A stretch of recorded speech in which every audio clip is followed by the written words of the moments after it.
है और मैं सबसे पहले धन्यवाद करता हूं अपनी माननीय सर्वोच्च न्यायालय को, जहां का मैं 27 वर्षों से लाइफ टाइम मेंबर हूं।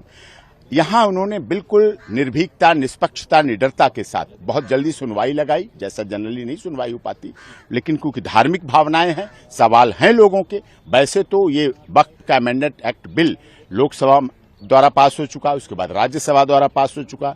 आदरणीय जगदम्बिका पाल ने इसमें बहुत बड़ी कमेटी बना के उसका पूरी चर्चा की, सबके सुझाव लिए।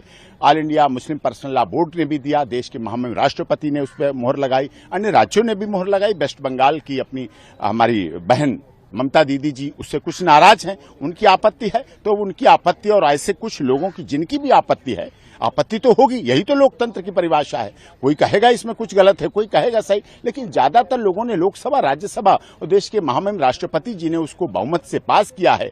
तो निश्चित तौर पर कुछ जो शिकायतें थी उनको दूर कर रही माननीय सर्वोच्च न्यायालय, सुनवाई कर रही है और जो भी परिणाम आएंगे वो अच्छे होंगे, जो भी फैसले आएंगे वो अच्छे होंगे। हमारी सर्वधर्म समभाव, सर्वजन हिताय, सर्वजन सुखाय की भावना और ये अपनानी चाहिए। देश में शांति रहना चाहिए, अमन चैन रहना चाहिए। इस तरह की जैसी ममता दीदी ने भाषा का प्रयोग किया, ये संवैधानिक भी पद पर बैठे हुए व्यक्ति के द्वारा कहीं से भी उचित नहीं है। आप मुख्यमंत्री हैं, आप कहिए हम सर्वोच्च न्यायालय आएंगे, आप कहती पार्टी बन के आती, हमारे और भाई लोग यहाँ आए हुए हैं, इस्लाम को मानने वाले भारी मात्रा में आए हुए, वो अपनी बात रख रहे हैं तो वो कह सकते, लेकिन ऐसे कहना और जो वेस्ट बंगाल में दंगे हो रहे हैं वो उचित नहीं है। बांग्लादेश अलग है, वेस्ट बंगाल हमारा अपना है, बचा हुआ है, उसमें हमारे अपने लोग गुवाहाटी से चौपाटी, कन्याकुमारी से कश्मीर तक रहते हैं। यहाँ गंगा जमनी सभ्यता रहनी चाहिए और बाबा साहब डॉक्टर भीमराव अम्बेडकर संविधान जिस निर्माती सभा के सदस्य रहे उसका संविधान लागू होना चाहिए। सर्वोच्च न्यायालय और हमारी देश की संसद, महामहिम राष्ट्रपति जी की, लोकसभा राज्यसभा की भी गरिमा होनी चाहिए।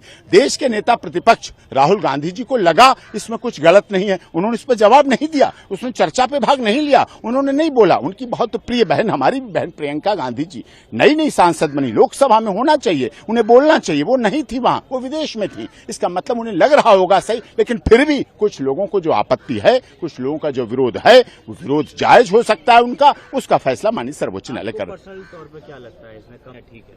देखिए, अब हमारे पर्सनल की सुनवाई हो जाएगी, उसके बाद ठीक है, या तो पहले ठीक था या तो बाद। अब सुनवाई के दौरान मैं ऐसा सुप्रीम कोर्ट बार का सम्मानित मेंबर हूं कि जब ऑनरेबल कोर्ट सुनवाई उस पर कर रही हो फिर मैं कोई ओपिनियन दे दूं आप जैसे वरिष्ठ पत्रकारों को, फिर वो उचित नहीं रहता। लेकिन हमारी गंगा जमनी सभ्यता यही है, गंगा ऋषिकेश से निकलती है, गंगा सागर बंगाल तक जाती है, उसमें ब्राह्मण भी, पंडित भी नहाकर मंदिर जाता है और इस्लाम को मानने वाला भी उस गंगा में वुजू करके नमाज पढ़ता है मस्जिद।